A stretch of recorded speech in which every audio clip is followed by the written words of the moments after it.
तो आज के इस एपिसोड में आप सभी का मैं पुनः स्वागत करता हूं। मैं मुकुंद बिहारी आप सभी का सादर अभिनंदन करता हूं बिहार पुलिस के इस टारगेट बैच में। और आज का जो टॉपिक है वो है सर्वनाम। सर्वनाम जो कि एक शब्द है जो किसके बदले आता है, तो जो शब्द संज्ञा के बदले आता है वही सर्वनाम। क्या बात है, जब आप हिंदी व्याकरण पढ़ते हैं तो आपको कुल 11 सर्वनाम के बारे में पता चलता है। कितने सर्वनाम के बारे में?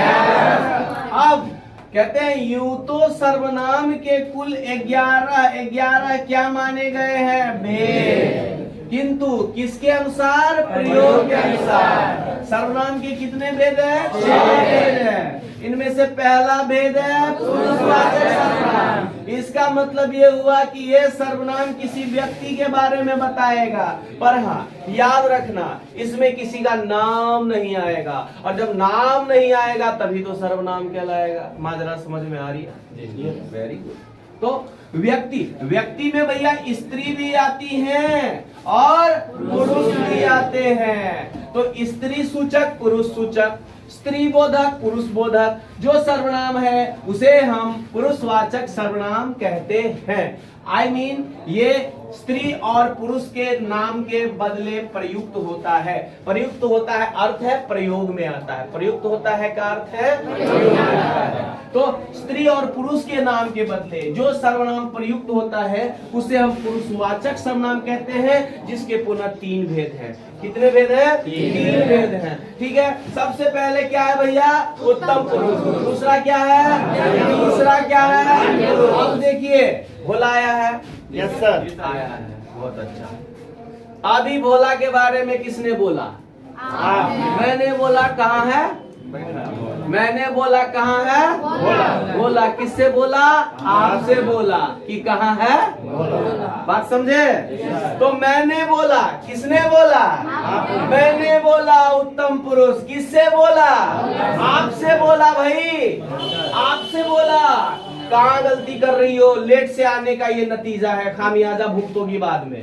ठीक है, तो किसने बोला? मैंने बोला। क्या हुआ? मैं। किससे बोला? आपसे बोला। आपसे बोला क्या हो गया? मध्यम पुरुष। और किसके बारे में बोला? नाम है भैया बोला, जिसके बारे में मैंने बोला वो हो गया क्या? इसका मतलब ये हुआ कि मैं और हम, ये मैं का बहुवचन क्या होता है? ये गिना जाता है। और आप हुए, तू हुआ, तुम हुआ, हो गया क्या? तो मैं बात करेगा आपसे, मैं बात करेगा आपसे, मैं हो गया उत्तम पुरुष, आप हो गए मध्यम पुरुष, और बात करेंगे किसी और के बारे में। और जिसके बारे में मैंने बोला उसका नाम है बोला। तो ये क्या हो गया? यानी जिसके बारे में बात किया जाए, यानी यह, ये, वह हो गए, बात खत्म। पुरुषवाचक सर्वनाम का 2 ही हो गया। अब देखते हैं कि सर्वनाम का जो दूसरा है ना, सर्वनाम का जो दूसरा भेद है उसको हम कहते हैं निजवाचक सर्वनाम।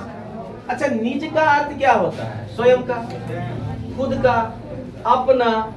ठीक है, तो निजवाचक सर्वनाम ऐसा सर्वनाम जो स्वयं का बोधक है, खुद के बारे में बताएगा, है ना, वही निजवाचक सर्वनाम कहलाएगा।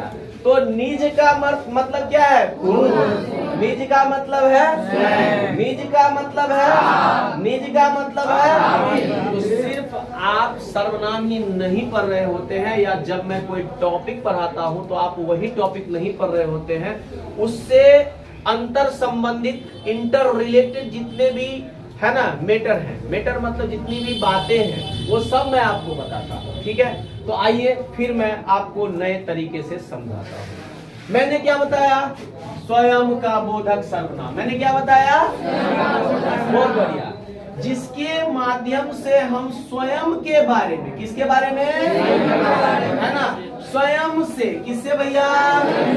किसी कार्य को, किसी है ना, कार्य के विषय में बताते हैं। उदाहरण के लिए मैं आप ही वहां चला जाऊंगा। आप ही का मतलब है खुद ही, स्वयं ही, आप ही। मैं आप वहां चला जाऊंगा, तो मैं आप ही वहां चला जाऊंगा। आप ही का मतलब ये नहीं कि सामने वाले को कह रहे आप नहीं, मैं खुद के बारे में बात कर रहा हूं। तो आप शब्द का यूं तो अर्थ होता है, कंफ्यूजन दूर कीजिए, समझे ना।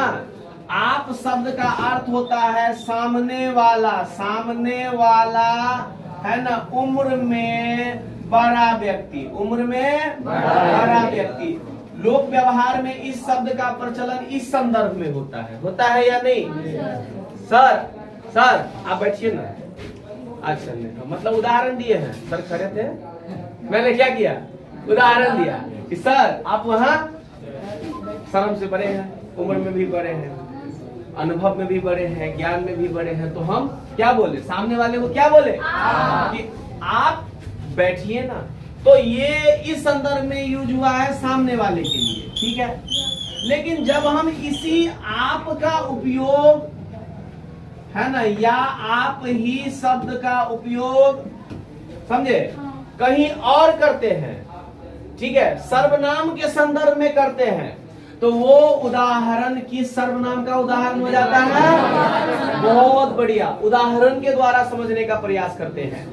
मैं आप ही वहां चला जाऊंगा, देखो मैंने हाईलाइटिंग किया है यहाँ, है ना, तो आप ही 1 एपोस्ट्रोफी से घेर दिया है इसको मैंने, देख रहे हैं आप, ठीक है। मैं आप ही वहां चला जाऊंगा, मतलब मैं खुद से वहां चला जाऊंगा, कोई दिक्कत? तुम आप ही यह काम किया करो, मतलब क्या, तुम आप ही का मतलब कि तुम स्वयं ही, आप ही का मतलब क्या है मेरे दोस्त? स्वयं या खुद ही, स्वयं या खुद ही यह काम किया करो, बस बात खत्म। कोई दिक्कत है तो बोल सकते हैं, ठीक है। कि निश्चयवाचक सर्वनाम का अर्थ होता है जो किसी भी पास या दूर की वस्तु की निश्चितता का बोधक, निश्चितता शब्द आया है। निश्चितता का अर्थ क्या है कि निश्चित जिसके बारे में बात की जा रही है, चाहे कोई वो व्यक्ति हो, चाहे या कोई, या तो वो पास हो सकता है, या तो वो या बहुत दूर, या वहां देखिए वहां पंखा है, तो वह पंखा है तो वह दूर के लिए, यह पुस्तक है पास के लिए, तो इसके दो रूप होते हैं। फिर इसी का आप बनाइएगा, तो जैसे हम कहेंगे कि ये और वे, ये भी आप लिख सकते हैं, समझ सकते हैं, समझने के लिए है। लेकिन मैं आपको बता दूं, यह और वह इसका सबसे प्रचलित रूप है। यह हरी कुर्सी है, यानी यह कुर्सी है तो इसका मतलब पास के लिए है, और वह मोहन है, देखिए कोना में बैठा हुआ मोहन है, देख रहे हैं, बात कर रहा है आपस में, तो वह दूर के लिए। लेकिन क्या है, निश्चित है कि यह कुर्सी है, कुर्सी पेन नहीं हो सकता, रीजनिंग नहीं बना रहे हैं, ठीक है। और वह मोहन है, समझ रहे हैं, तो निश्चित है कि वह मोहन है, वह श्याम या राम या दैवती नहीं हो सकता। आपको समझाते हैं कि सर्वनाम का जो चौथा और पांचवा भेद है, अनिश्चयवाचक सर्वनाम और संबंधवाचक सर्वनाम, उसे तो देखिए, जोर निश्चय जोर, तो क्या हो गया टोटल? अनिश्चयवाचक सर्वनाम है ना, संधि विच्छेद करेंगे, उपसर्ग प्रत्यय निकालेंगे, तो फिर हमें यहाँ से ऐसा कुछ देखने को मिलेगा। इसीलिए मैंने थोड़ा सा छोटा सा उदाहरण देकर समझाने का प्रयास किया है। तो अजोर निश्चय जोर बराबर अनिश्चयवाचक सर्वनाम, शब्द से स्पष्ट है, अनिश्चितता का बोधक है ना। जिस सर्वनाम द्वारा किसी निश्चित वस्तु का बोध न हो, है ना। अब कैसे निश्चित वस्तु का बोध नहीं होगा, कैसे वो अनिश्चयवाचक सर्वनाम होगा, तो हम उदाहरण को देखेंगे, स्पष्ट हो जाएगा। कोई और कुछ क्या है, अभी भी समझ में नहीं आया होगा, लिख के दे रहा हूं, सबको समझ में नहीं आया होगा। तो फिर इस उदाहरण में फिर हम उदाहरण ढूंढेंगे, और इस उदाहरण को हम वाक्य में उदाहरण के तौर पर ढूंढेंगे, उत्तर हमारा मिल जाएगा। समझ में आया? अब देखिए, कहते अरे चुपो चुपो, ऐसा ना हो कि कहीं कोई है ना, तो अरे चुपो चुपो, ऐसा ना हो कि कोई आ जाए। अब बताइए यहाँ पर बात किसके बारे में हो रहा है? कोई के बारे में, ठीक है। और कोई जो है ये किसका सूचक है? अनिश्चितता का सूचक है, अनिश्चितता का बोधक है। बोधक मतलब बोध जोड़ क, बोध कराने वाला।